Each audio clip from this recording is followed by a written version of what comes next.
আসসালামু আলাইকুম ভিউয়ার্স, আজকে এই ভিডিওতে 6 ভোল্টের ব্যাটারি চার্জার বানানোর কমপ্লিট গাইডলাইন দেব। 6 ভোল্ট চার্জার বানানোর পাশাপাশি একই নিয়মে 12 ভোল্টের ব্যাটারি চার্জারও বানাতে পারবেন। 6 ভোল্টের ব্যাটারি চার্জার বানাতে কি কম্পোনেন্ট লাগবে চলুন দেখে নেই। তো প্রথমে আমাদের একটি 6 ভোল্টের ট্রান্সফরমার দরকার হবে। এরপর 1 অ্যাম্পিয়ারের ডায়োড লাগবে 4টি, যার মডেল নাম্বার হচ্ছে 4007। একটি ক্যাপাসিটর প্রয়োজন হবে, 2টি এলইডি প্রয়োজন হবে, একটি সুইচ, একটি চার্জার ক্যাসিং আর টুইন কোড তার লাগবে। তো চলুন বানানো শুরু করি। তো আমার হাতে একটি ডায়োড দেখতে পাচ্ছেন, যার মডেল হচ্ছে 1N4007। এইরকম আমাদের 4টি ডায়োড প্রয়োজন হবে। তো 4টি ডায়োডের এক প্রান্ত সাদা আছে, আরেক প্রান্ত কালো। আমরা দুটি আলাদা করে হাতে নিয়ে নিচ্ছি। তো দেখুন, এখন আমাদের 2টি সাদা প্রান্ত এক পাশে, 2টি কালো প্রান্ত এক পাশে। এখন এইভাবে কালো প্রান্ত দুটি আমি একসাথে করে ভালো করে টুইস্ট করে নেব। সাদা প্রান্ত খোলা থাকবে আর কালো প্রান্ত দুটি আমরা ভালো করে টুইস্ট করে দেব।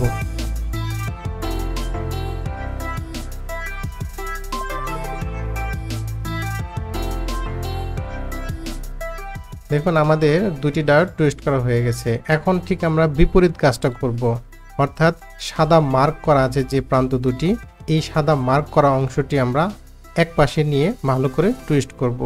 প্রথমে আমরা কালো মার্ক করা টুইস্ট করেছি, এখন 2টি সাদা মার্ক করা নিয়ে তারপর টুইস্ট করছি।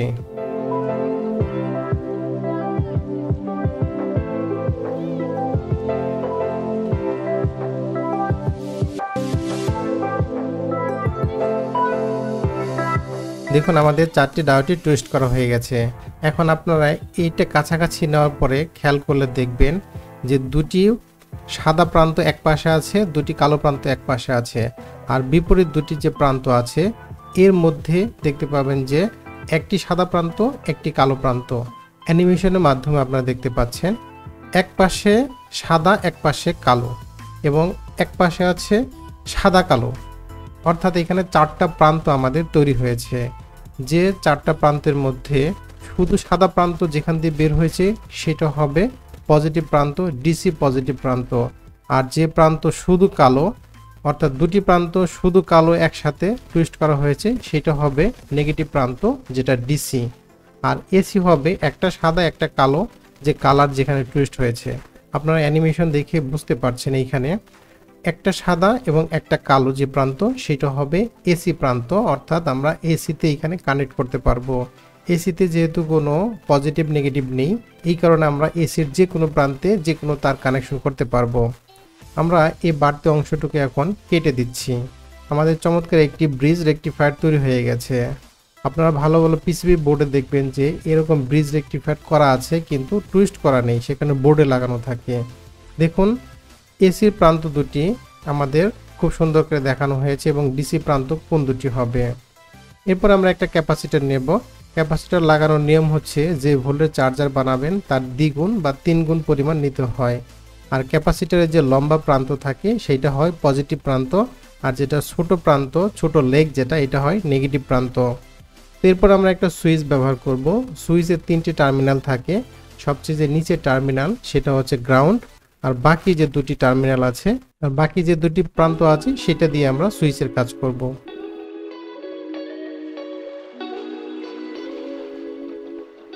তো আমরা এই সুইচের মধ্যে এখন সুইচের ঠিক উপরের প্রান্ত বা মাঝের প্রান্ত যে কোনো জায়গায় আমরা এই ডায়োডকে লাগাতে পারি। আপনারা দেখতে পাচ্ছেন ডায়োডের যে পজিটিভ প্রান্ত, যে প্রান্ত দিয়ে আমাদের ডিসি পজিটিভ প্লাস বের হবে, সেইটা আমরা সুইচের মাঝখানে লাগাবো। সুইচের মাঝখানে লাগানোর অর্থ হচ্ছে আমরা যাতে উপরে যেহেতু বেশ কয়েকটা কানেকশন হবে, ক্যাপাসিটরের কানেকশন হবে, এলইডি কানেকশন হবে, যার কারণে উপরটা আমরা ফাঁকা রাখছি। সুইচের উপরে নিচে যে কোনো জায়গায় কানেকশন করা যাবে। তো আমরা এই ব্রিজ রেকটিফায়ারটি সুইচের মাঝের প্রান্তে ভালো করে কানেকশন দিয়ে দিচ্ছি। খেয়াল করে দেখবেন এখানে কিন্তু 2টি সাদা প্রান্ত যেখানে টুইস্ট করা আছে সেইটাই কানেকশন করেছি, অর্থাৎ যেটা দিয়ে পজিটিভ বের হবে। এরপর আমরা একটা কেস নিচ্ছি। এরপরে এই কেসটার মধ্যে আমরা ট্রান্সফরমার স্থাপন করব। এই কেসের মধ্যে দেখুন 3টা প্রান্ত আছে, একটা সুইচ লাগানোর প্রান্ত আছে এবং 2টা এলইডি লাগানোর ব্যবস্থা আছে। তো আমরা সুইচটি ভালো করে এখানে বসিয়ে দিচ্ছি। তো সুইচ বসানোর পর আপনারা একটু খেয়াল করে দেখুন, সুইচ ব্যবহার করছি কিন্তু আমরা ডিসি আউটপুট যেটা পজিটিভ বের হবে সেটার জন্য, আর যেটা নেগেটিভ বের হবে সেটার জন্য কিন্তু কোনো সুইচ নেই। আমরা একটি ট্রান্সফরমার ব্যবহার করব। এই ট্রান্সফরমারের পজিটিভ নেগেটিভ অবশ্যই আপনারা দেখে নেবেন, অর্থাৎ কোনটা সোর্স প্রান্ত যেটা এসিতে লাগবে 220 ভোল্ট, আর যেটা ডিসি 7 ভোল্ট হবে, এটা আপনারা ভালো করে খেয়াল করে দেখে নেবেন। তো আমার এখানে ওই টেপ করা যে মার্ক করা আছে সেটা হচ্ছে এসি 220 ভোল্ট এখানে ঢুকবে। আমরা এসি একটি পাওয়ার কেবল ব্যবহার করব, যেটা দিয়ে এই ট্রান্সফরমারে আমরা সংযোগ দেব। এবার এই ট্রান্সফরমারের সাথে আমি একটা ফাইবার টিউব ব্যবহার করব। ফাইবার টিউব ব্যবহার করার কারণে আমাদের এখানে শর্ট সার্কিট যাতে না হয়, যাতে কোনো ধরনের শর্ট হয়ে না যায়, সেই কারণে ফাইবার টিউবটি নিরাপত্তার স্বার্থে ব্যবহার করছি। তো ফাইবার টিউব ব্যবহার করে ফাইবার টিউবটি আমি ভালো করে এইখানে ইনসার্ট করে দেব। এর আগে কস টিপ লাগিয়ে দেবো ভালো করে। আপনারা দেখতে পাচ্ছেন এইটা নিরাপত্তার স্বার্থে আমরা এটা করে নিচ্ছি। তো একইভাবে আমরা এসি কেবল যেটা 220 ভোল্টের আরেকটি কেবল, সেটাও কস টিপ দিয়ে টুইস্ট করে দিচ্ছি। তো দেখুন আমাদের ট্রান্সফরমারে কানেকশন হয়ে গেছে। ট্রান্সফরমার এখন আমি কেসের সাথে স্ক্রু দিয়ে ভালো করে লাগিয়ে নিচ্ছি।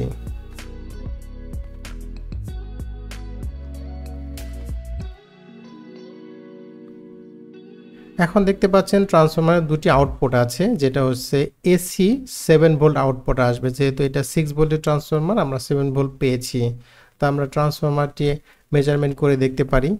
তো দেখাচ্ছে 7.5 বা 8 এর কাছাকাছি এরকম আমাদের এই ট্রান্সফরমারের ভোল্টেজ আউটপুট দেখাচ্ছে। তো যাই হোক, আমাদের এই 6 ভোল্টের এই ট্রান্সফরমারটির আউটপুট দুটি আছে। আর আমরা এখন কি করছি দেখুন, আমরা এখন এই ট্রান্সফরমারের যে লোড সাইড যেটা আছে 7 ভোল্ট এসি, সেটা আমরা এই সুইচের যে রেকটিফায়ার লাগিয়েছি এইখানে কানেকশন করছি। আপনারা খেয়াল করলে দেখবেন রেকটিফায়ারের মধ্যে যে প্রান্ত দুটি, একটি সাদা একটি কালো, সেই প্রান্তে আমরা এই দুটি তার কানেকশন করছি। এখানে কোনো পজিটিভ নেগেটিভ নেই। আপনারা যে কোনো প্রান্তে এই ট্রান্সফরমারের আউটপুট দুটি কানেকশন করতে পারেন। তো দেখুন আমাদের ব্রিজ রেকটিফায়ারের সাথে ট্রান্সফরমারের কানেকশন হয়ে গেছে। আমরা এখন একটি এলইডি লাগাবো। এলইডি যেহেতু ভোল্টেজ অনেক কম, সেই কারণে এর সাথে একটি ডার্ট ব্যবহার করতে হবে। এলইডি যেহেতু অনেক ভোল্টেজ কম, এই জন্য এর সাথে একটি রেজিস্টর ব্যবহার করতে হবে। আমি যে রেজিস্টরটি ব্যবহার করেছি সেটা হচ্ছে 1 কিলো ওহমের একটি রেজিস্টর, আর এলইডি হচ্ছে 3 মিলিমিটার 20 মিলি অ্যাম্পিয়ার এই ক্যাপাসিটি। আমাদের দেখুন এই কানেকশনটা করা হয়ে গেছে। আমরা এইখানে একটি ফাইবার টিউব ব্যবহার করব, যাতে অন্য কোনো কানেকশনের সাথে এটা শর্ট হয়ে না যায়। তো আমি এলইডি এটা লাগিয়ে নিচ্ছি। এলইডির একটা প্রান্ত দেখুন আমরা এসিতে লাগাবো। এসি 7 ভোল্ট যেটা ট্রান্সফরমার লোড সাইডে যেটা এসেছে, এটা লাগানোর কারণ হচ্ছে ট্রান্সফরমার যাতে চালু হলেই আমার এলইডিটা জ্বলে ওঠে। ট্রান্সফরমার চালু মানে আমার এলইডি জ্বলবে, আমি বুঝতে পারবো যে হ্যাঁ আমাদের ট্রান্সফরমারে পাওয়ার এসেছে। তাহলে এলইডি আরেক প্রান্ত আমরা কোথায় লাগাবো? আমাদের ট্রান্সফরমারে যে দুটি আউটপুটে আসছে এই দুটোর আরেকটা প্রান্তে লাগাবো। দেখুন এইখানে উপরে আরেকটা প্রান্ত, এটার সাথে আমি ভালো করে এটা লাগিয়ে নিচ্ছি। অর্থাৎ ট্রান্সফরমারের আউটপুটে যে কানেকশন সেইখানে আমরা এলইডি লাগাবো, যাতে ট্রান্সফরমার চালু হলে আমরা বুঝতে পারি। এবার আমরা আরেকটি এলইডি ব্যবহার করব, সাথে 1 কিলো ওহমের একটি রেজিস্টার ব্যবহার করব। এটা করব লোড সাইডের জন্য। সাথে আমরা একটা ক্যাপাসিটার ব্যবহার করব। সব সংযোগ যেহেতু আমাদের লোড সাইডে হবে, এই জন্য ক্যাপাসিটারের যে পজিটিভ প্রান্ত, এলইডির পজিটিভ প্রান্ত, এই দুটো প্রান্ত আমরা টুইস্ট করে নিচ্ছি। এরপর আমরা ঝালাই করে নিচ্ছি। দেখুন আমাদের পজিটিভ প্রান্তটি ঝালাই করা হয়েছে। এখন আমরা এই পজিটিভ প্রান্ত সুইচের ঠিক উপরে লাগাবো। সুইচের উপরে কেন লাগাবো? আমাদের যখন এই সুইচটা চালু করব, তখন সুইচের উপরে প্রান্ত পজিটিভ হয়ে যাবে। এবং আমরা এই ক্যাপাসিটর যেহেতু পজিটিভ প্রান্ত লাগাবো, আপনারা একটু খেয়াল করলে দেখবেন যে আমি এই পজিটিভ প্রান্তটা আমি সুইচের ঠিক উপরে লাগাচ্ছি। তো আমি এখানেও একটা ফাইবার টিউব ব্যবহার করছি। তো ফাইবার টিউবটা আমি পরে নিচ্ছি।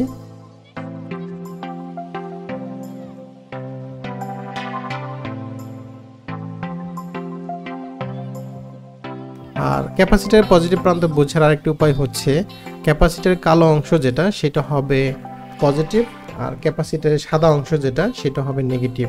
তো ক্যাপাসিটরটি আমি এলইডি এবং ক্যাপাসিটর এই দুইটাই কিন্তু আমি সুইচের সাথে ভালো করে লাগিয়ে নিচ্ছি। এখানে আরেকটি এক্সটেনশন তার দেখতে পাচ্ছেন, এইটাও নিরাপত্তার স্বার্থে, যাতে আমাদের এই এলইডির কোনো জায়গায় কোনো কানেকশনের সাথে শর্ট হয়ে না যায়। তো তো আমি এখন টুইস্ট করে নিচ্ছি, সুইচের উপরের প্রান্ত টুইস্ট করছি। সুইচের উপরের প্রান্ত কিন্তু দুটি কানেকশন আছে, দেখুন একটি হচ্ছে ক্যাপাসিটরের কানেকশন আর একটি এলইডিতে গেছে। একই জিনিস, আমাদের এই সুইচের উপরের অংশটা, সুইচ যখন আমরা চালু করব উপরের অংশে আমাদের কি ডিসি প্লাস আসবে, ডিসি পজিটিভ আসবে। তো এই ডিসি পজিটিভের সাথে আমরা এলইডি লাগিয়ে নিচ্ছি।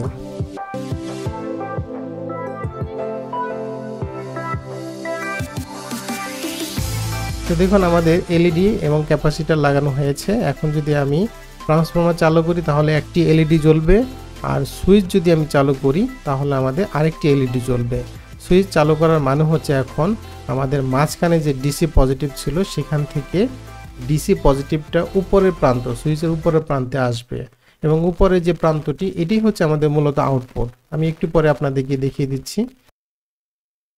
দেখুন সুইচটি অন করার সাথে সাথে আমাদের এলইডি জ্বলে উঠেছে, আবার বন্ধ করার কিছু সময় পরে নিভে যাচ্ছে, কারণ এখানে ক্যাপাসিটরের যে চার্জিত কারেন্ট থাকে সেটার কারণে ধীরে ধীরে নিভে যাচ্ছে।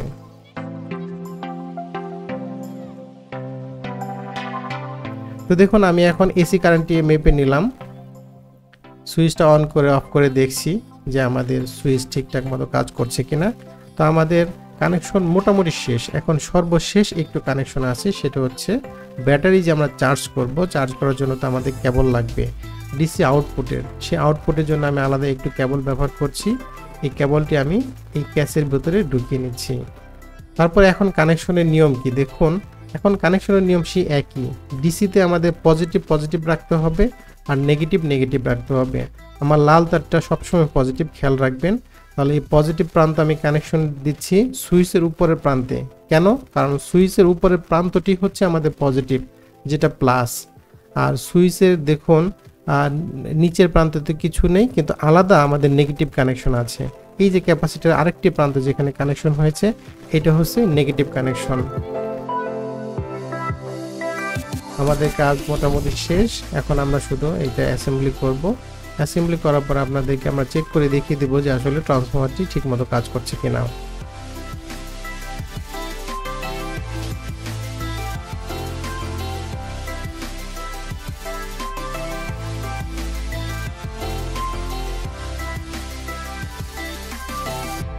দেখুন আমরা প্রথমেই এসি যে ইনপুট আছে আর ডিসি যে আউটপুট আছে, এই দুইটার কেবল আলাদা। ডিসিতে সবসময় কিন্তু লাল এবং কালো তার মার্ক করতেই হবে।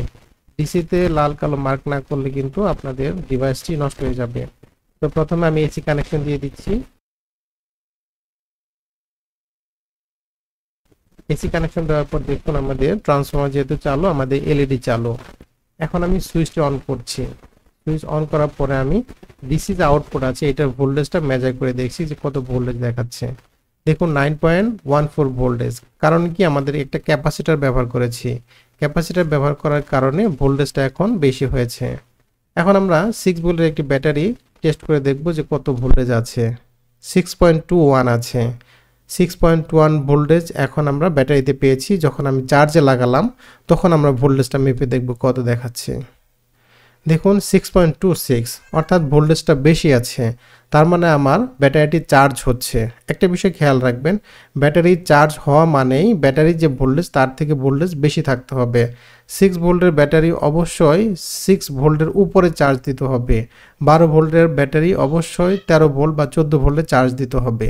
তো আশা করছি আমার এই ভিডিও দেখে আপনারা 6 ভোল্টের ব্যাটারি চার্জার বানাতে পারবেন। আর কানেকশন নিয়ে যদি আপনাদের আরও কোনো জটিলতা থাকে, আমার চ্যানেলে আরেকটি ভিডিও দেওয়া আছে যেটা সম্পূর্ণ অ্যানিমেটেড ভিডিও, অর্থাৎ অ্যানিমেশনের মাধ্যমে সুন্দর করে বুঝিয়ে দেওয়া হয়েছে কিভাবে কানেকশনগুলো কোথায় কোথায় যাবে। তো আশা করছি এই নিয়মে আপনারা যদি চার্জার বানান তাহলে আপনাদের 6 ভোল্টের ব্যাটারি চার্জ করতে পারবেন, এবং আপনাদের এই চার্জারের যে কোনো কম্পোনেন্ট যদি নষ্ট হয়ে যায় তাহলে আপনারা নিজেরাই ঠিক করতে পারবেন। আপনাদের সামান্য একটি কম্পোনেন্ট নষ্ট হয়ে গেলে নতুন করে আমার চার্জার কিনতে হবে না। তো ভিডিওটি যদি আপনাদের ভালো লাগে আমার চ্যানেলটি সাবস্ক্রাইব করে দিবেন। সবাই ভালো থাকবেন। আসসালামু আলাইকুম।